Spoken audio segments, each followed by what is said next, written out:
My name is Kaitlyn Mercer. I'm 16 years old, and last week my mom canceled my birthday because my brother threw a tantrum.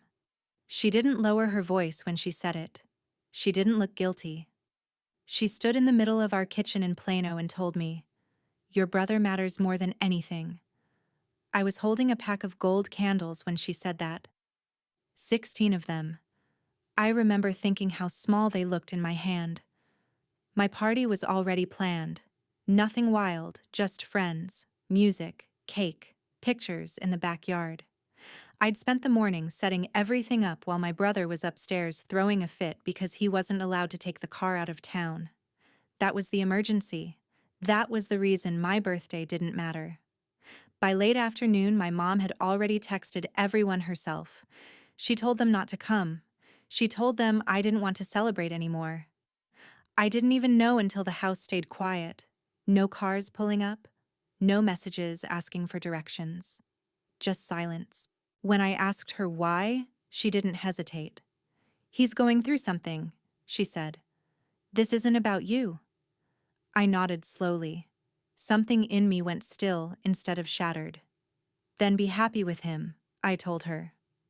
I went upstairs, packed a bag, and walked out that night without slamming a single door. 1 week later, my phone rang. My mom was crying so hard she could barely speak. "Please," she said, "you have to save your brother." I let the silence stretch. "Brother?" I said calmly. "I don't think I have one." If you've ever felt like you didn't matter in your own home, make sure you're subscribed and stay with me, because what happened after I left didn't just expose the truth about my family, it destroyed the version of them everyone thought they knew. By the time I reached Marissa's street, the sky over Plano had already gone dark, and the air felt heavier than it had that afternoon. I didn't cry on the walk there. I didn't rush either. I kept thinking about how quiet everything had been earlier, how a house that was supposed to be full of music and voices had turned into something sterile and controlled. It wasn't the cancellation that hurt the most. It was how easily it had been done, how efficiently my mom had erased something I had been looking forward to for months without ever asking what I wanted. When Marissa opened the door, she didn't ask questions right away. She just looked at the bag in my hand and stepped aside. That was when it started to feel real. Inside her house, everything moved normally. The television was on in the background. Her little brother was arguing about homework. Her mom was cooking. It was the kind of noise that reminded me what normal families sounded like. I realized I had been measuring normal by the wrong standard for years. I sat at her kitchen counter and unlocked my phone for the first time since leaving. There were missed calls, messages, notifications stacked on top of each other. Some were from my mom. Some were from numbers I recognized from school. I opened the group chat for my party and felt something cold settle in my stomach. My mom had texted everyone hours earlier, telling them I had decided not to celebrate because I needed time to reflect on my behavior. She made it sound like I had been disciplined. She thanked them for understanding and asked them not to reach out so I could learn from my choices. I read it twice to make sure I wasn't misinterpreting it. She hadn't just canceled my birthday. She had rewritten the reason. She had turned me into the problem. That was the part that stayed with me. Not anger, not embarrassment. Something sharper. I kept scrolling. A few friends had replied with supportive messages, saying they hoped I was okay. One asked what had happened. I imagined them reading my mom's words and nodding along, assuming I had done something reckless or dramatic. I thought about how easy it is to control a narrative when you're the parent and everyone else trusts you automatically. In that moment, I understood something about my family that I had never fully admitted to myself before. Image always came first. My brother's mood came first. Stability, appearance, comfort for the person who demanded the most space. I had always adjusted. I had always made room. I told myself that was maturity. Now it felt more like conditioning. Marissa's mom eventually asked what was going on. I didn't give details. I said there had been an argument, and that I needed somewhere to stay for the night. She didn't push. She told me I could sleep in the guest room and that we would figure out the rest in the morning. That sentence should have made me feel safe, but it made me realize how unstable my situation actually was. I was 16. I couldn't just disappear. Schools call home when students don't show up. Parents have legal authority. I knew my mom would frame this as rebellion if she needed to. I knew my dad would back her version because he always chose the path that kept the peace, even if it cost someone else theirs. My phone buzzed again. This time, it was a message from my brother. It wasn't an apology. It wasn't confusion. It was a short line telling me I was overreacting and that I had embarrassed the family. I stared at it for a long time. I tried to remember a single time he had sacrificed something for me, the way I had been expected to for him. I couldn't. I remembered giving up things quietly. I remembered adjusting schedules, changing plans, staying silent when he lost control because it was easier than escalating it. I had been trained to believe that keeping him calm was everyone's responsibility. Now I was being blamed for refusing to continue that role. That realization felt heavier than any argument earlier in the day. Marissa sat next to me and asked if I was going back home. I didn't answer right away. Going back would mean pretending none of this mattered. It would mean accepting that my place in that house depended on how convenient I was. Staying away meant something else entirely. It meant escalation. It meant my mom would need a new explanation for neighbors and relatives who started asking questions. It meant my brother would have to sit in a house that was no longer centered around smoothing his moods. I thought about what my mom valued most: control, presentation, the appearance of a perfect family in a perfect neighborhood. Plano wasn't forgiving when it came to reputation. Parents talked. Rumors traveled through school events and church groups and backyard barbecues. If I didn't return quietly, people would notice. I realized that for the first time, I had leverage simply by refusing to cooperate with the script she had written for me. That thought didn't make me feel powerful. It made me feel aware. Awareness changes things. It forces you to see patterns instead of excuses. I started listing them in my head, not as complaints, but as evidence. The times my plans had been canceled to accommodate my brother. The way consequences rarely applied to him the way they did to me. The way my dad would sigh and say it was easier not to argue. I saw the system clearly, almost clinically. I had mistaken imbalance for love because it was all I knew. Now that I was outside of it, even temporarily, the structure looked fragile. My phone buzzed again, but I turned it face down on the counter. I didn't want to read another message that tried to pull me back into the role I had just stepped out of. That night, lying in a room that wasn't mine, I understood that leaving had not been impulsive. It had been inevitable. What I didn't know yet was how far my family would go to regain control once they realized I wasn't coming back on their terms.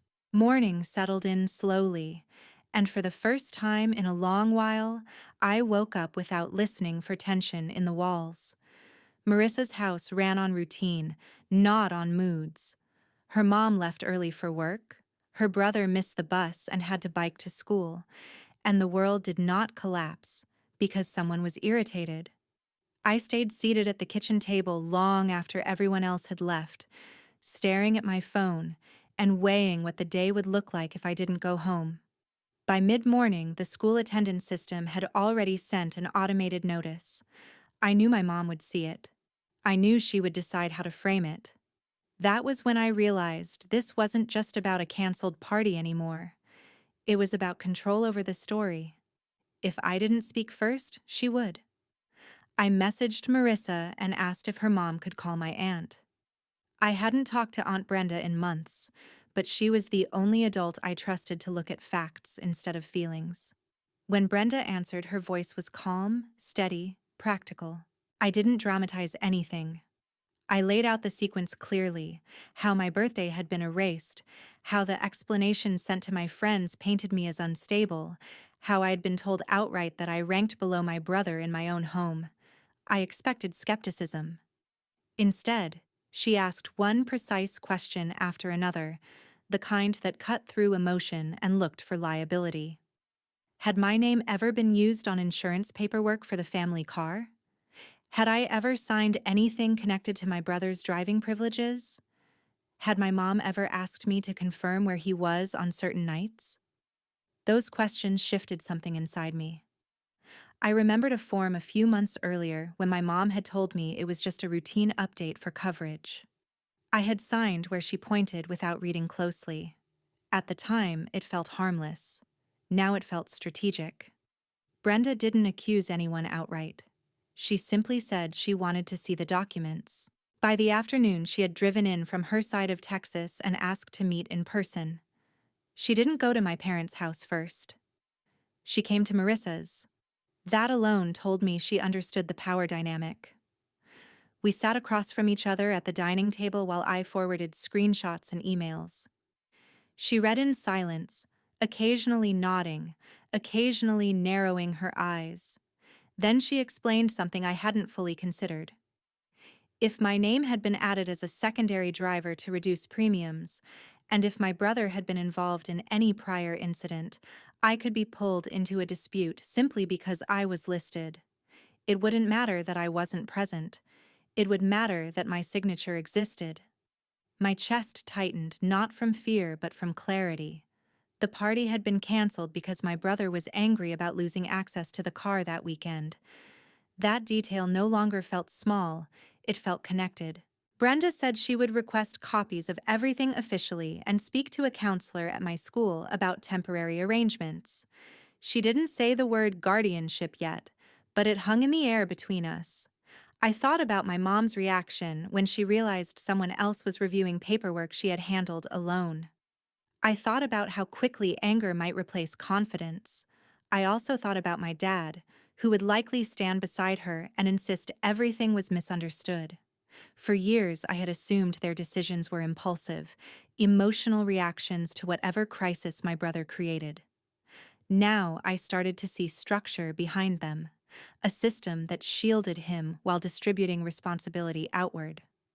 That afternoon, my mom finally sent a message that wasn't framed as concern. It was short and sharp, accusing me of exaggerating and involving people who didn't need to be involved. I read it without responding. The shift in tone confirmed what I needed to know. If she believed she was entirely right, she wouldn't feel threatened by scrutiny. Brenda finished her notes and looked at me carefully. She didn't offer comfort. She offered options. Stay the week and gather records. Meet with a school counselor. Review insurance documentation. Decide from there. It was the first time since my birthday that I felt the situation slow down instead of spin. I wasn't reacting anymore. I was evaluating. That difference mattered, because once you start examining a pattern instead of surviving it, you can't unsee what's there. By the next afternoon, the situation had moved from emotional to procedural. Aunt Brenda didn't waste time. She scheduled a meeting at my high school with the guidance counselor and asked that my parents be notified formally instead of casually. The tone changed the moment paperwork entered the picture. What had started as a family disagreement was now something documented. Sitting in that office felt different from sitting at Marissa's kitchen table. The counselor listened carefully, not sympathetically, and that distinction mattered. I laid out the facts without dramatizing them. The cancellation. The message sent to my friends framing me as unstable. The insurance form I had signed months earlier without being given context.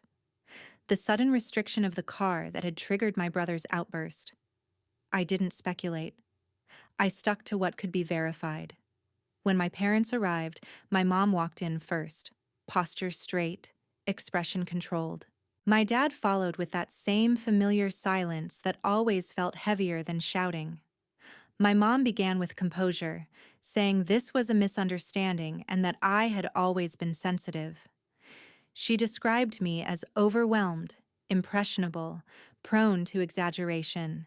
It was subtle, but the strategy was clear. Undermine credibility first.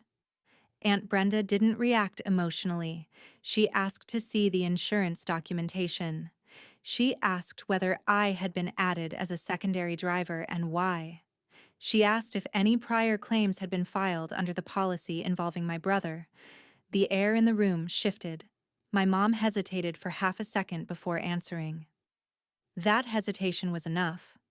The counselor requested copies. Suddenly, the conversation was no longer about a birthday. It was about liability and informed consent. My dad attempted to smooth things over by saying it had all been routine, that families share responsibilities, that paperwork gets signed all the time. That argument might have worked if I were 18. At 16, the dynamic looked different. The counselor explained that any minor signing insurance documentation tied to potential claims should have been clearly informed of the implications. My mom's composure tightened. She said I was being dramatic, and that none of this would have escalated if I had simply come home. That was the first time I realized she still believed this was about obedience. Not safety, not fairness. Obedience. Aunt Brenda calmly stated that I would not be returning home that week, and that she would be requesting a temporary guardianship arrangement until the documents were reviewed. My mom's expression hardened in a way I had rarely seen directed at me in public. It wasn't rage, it was calculation. If I didn't come back voluntarily, she would need to adjust the narrative again. Outside the office, the hallway felt strangely bright. Students moved between classes unaware that my family's internal structure was cracking in a conference room behind closed doors. I understood then that leaving had forced accountability. If I had stayed, nothing would have been questioned. My brother would still have access to the car once tempers cooled. My name would remain on forms I hadn't read. My birthday would fade into a small anecdote about teenage overreaction. Instead, records were being requested. Conversations were being documented. Aunt Brenda walked beside me without saying much. She didn't frame it as victory. She framed it as process. That evening, she filed the initial paperwork for temporary guardianship and scheduled a consultation with an attorney who specialized in family matters. I didn't feel triumphant. I felt steady. The structure that had always protected my brother was being examined piece by piece, and that examination alone was enough to change the balance. The days that followed settled into a strange rhythm, steady on the surface and tense underneath. I stayed with Aunt Brenda in her townhouse outside Plano, commuting to school from a different direction than I ever had before. The physical distance from my parents' house felt small on a map, but significant in practice.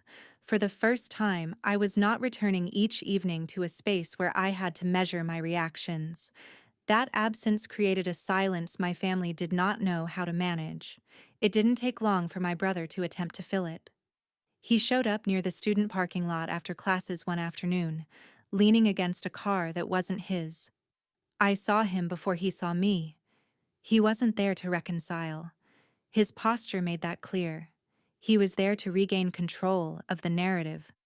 When he finally approached, he didn't raise his voice. He kept it measured, almost casual, as if this were a minor inconvenience. He talked about how complicated things had become, how outsiders were now involved, how our parents were stressed because of what I had started. He framed himself as the one absorbing the consequences of my reaction.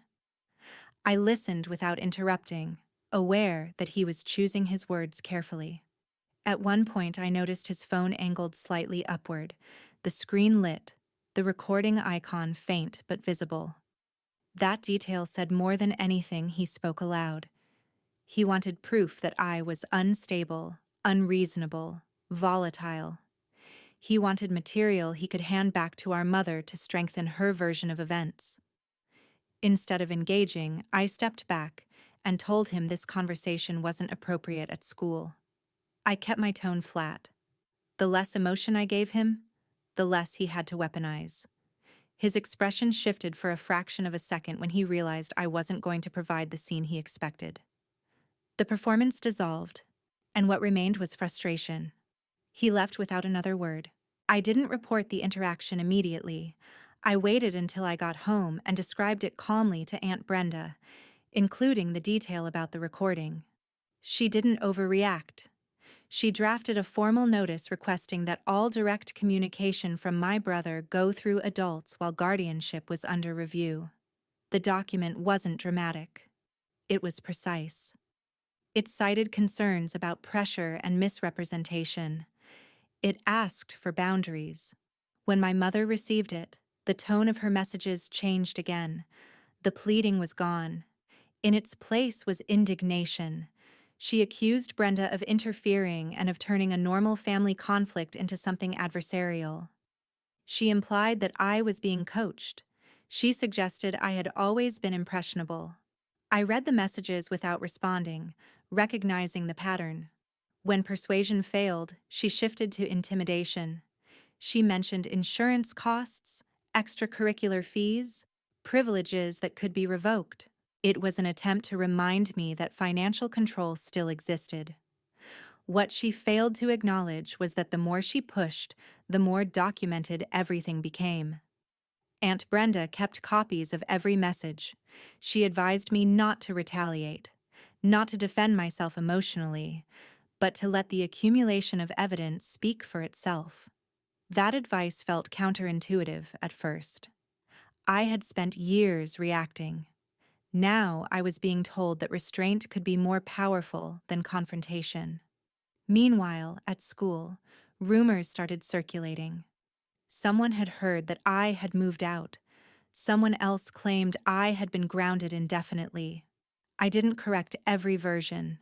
I answered only when asked directly, and even then I kept it simple. There had been a disagreement. Adults were reviewing paperwork. I was staying with family temporarily. The simplicity disarmed people. It left little room for embellishment. What I noticed most during that week was how quiet my father remained. He didn't call. He didn't text separately. His silence wasn't neutral. It was alignment. By choosing not to question my mother's approach publicly, he reinforced it privately. I understood then that change would not come from within that household. It would only come from outside pressure. Each day that passed without my return forced my parents to confront logistics they had never needed to consider. School forms required updated contact information. Insurance providers requested clarification about listed drivers. The illusion of seamless control began to show cracks. I didn't feel vindicated. I felt observant. I was watching a structure adjust under scrutiny, and the adjustments were not graceful. A full week passed before everything shifted from controlled tension to crisis. By then, I had adjusted to the routine at Aunt Brenda's place. I woke up earlier to make the drive back into Plano for school, finished homework at her dining table instead of in the room I grew up in, and started to feel something unfamiliar: predictability. No slammed doors, no sudden emotional storms, just normal inconveniences that didn't rearrange the entire household around one person's reaction.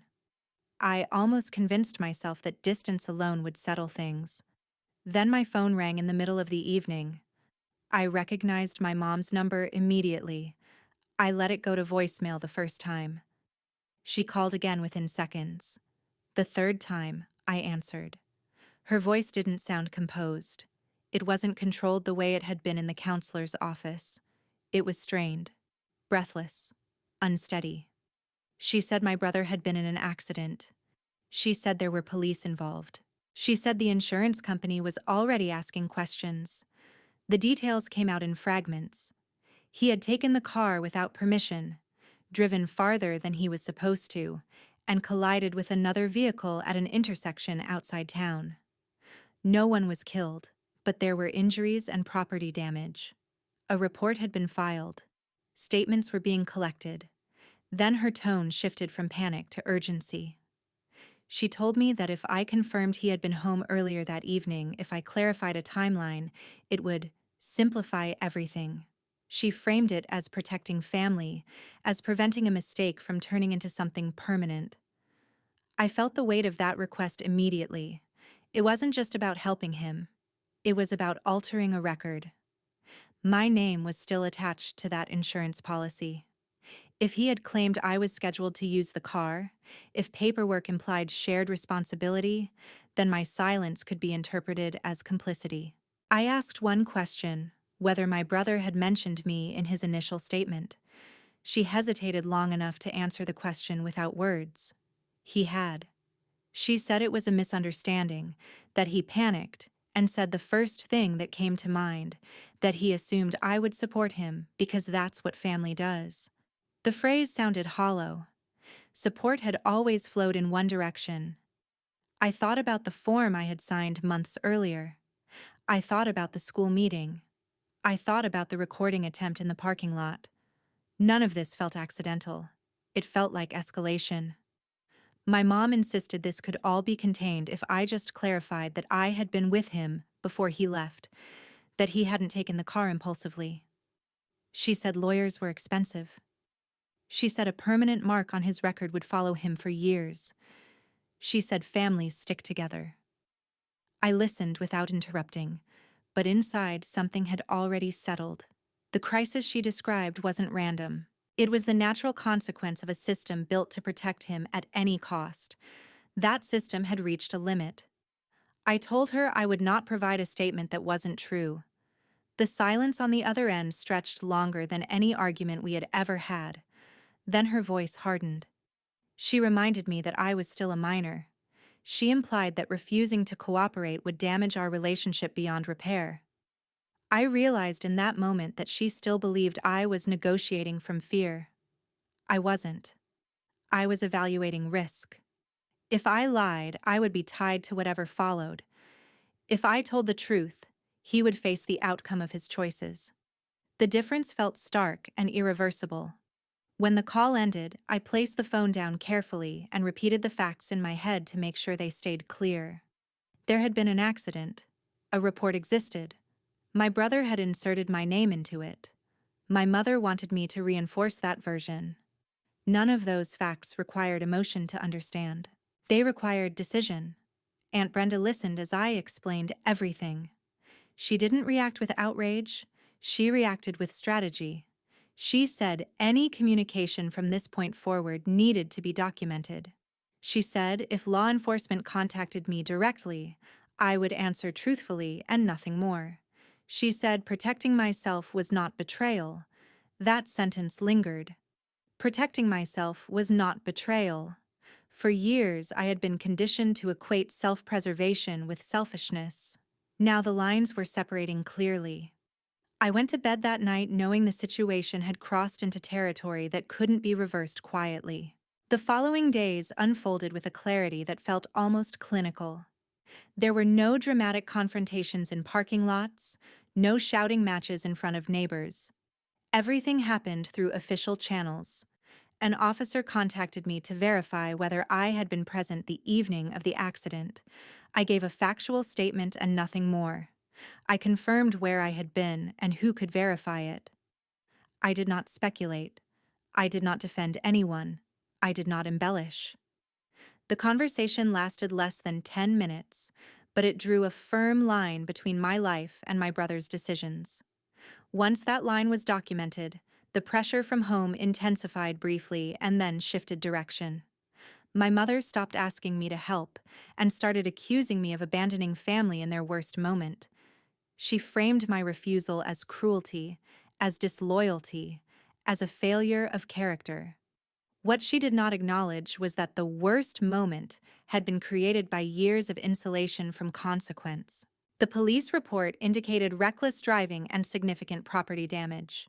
Because injuries were involved, insurance investigators reviewed every detail of the policy. My name appeared on it, but the documentation Aunt Brenda had already requested showed I had not driven the vehicle that night and had not consented to shared liability for that specific incident. That distinction mattered more than emotion ever could.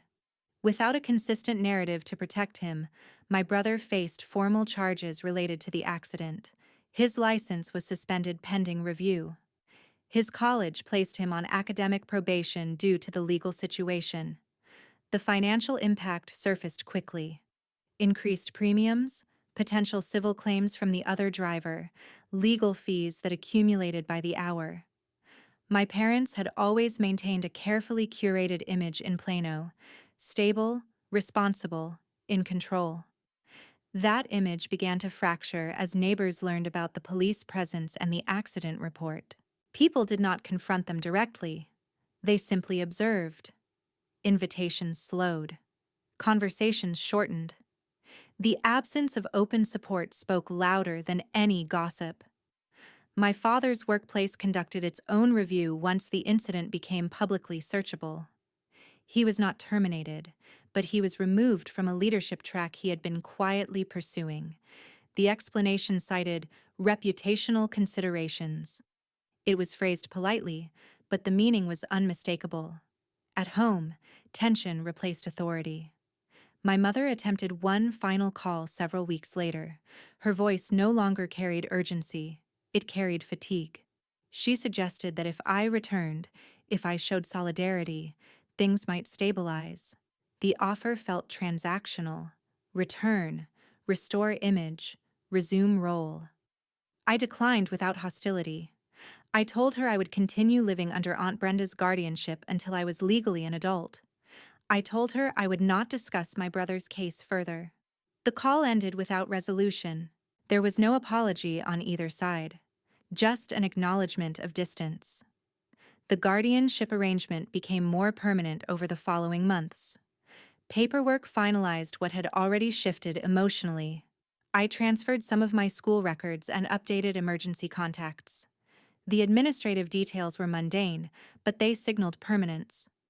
My brother eventually accepted a plea agreement that limited jail exposure but required community service, fines, and mandatory driving courses. The record would not disappear immediately. It would follow him for years in background checks and insurance evaluations. I did not celebrate that outcome. I recognized it as consequence. My mother never admitted wrongdoing in how she handled my birthday or the paperwork tied to the car. She reframed events to relatives as a misunderstanding amplified by outside interference. I stopped trying to correct every version. Silence can be protective when the truth has already been documented. Over time, communication from my parents reduced to occasional logistical updates that required signatures or acknowledgments. There were no emotional exchanges left. The structure of our relationship had been dismantled and rebuilt into something formal and distant. I did not attend family gatherings. I did not return to that house. When I turned 17, the day passed without ceremony and without disappointment. The absence of celebration no longer defined me. What defined me was the clarity I had gained. I understood now that loyalty without accountability is not love, it is maintenance of imbalance. I had been expected to maintain that imbalance indefinitely. Walking away disrupted it. Refusing to lie destroyed it. The cost was separation.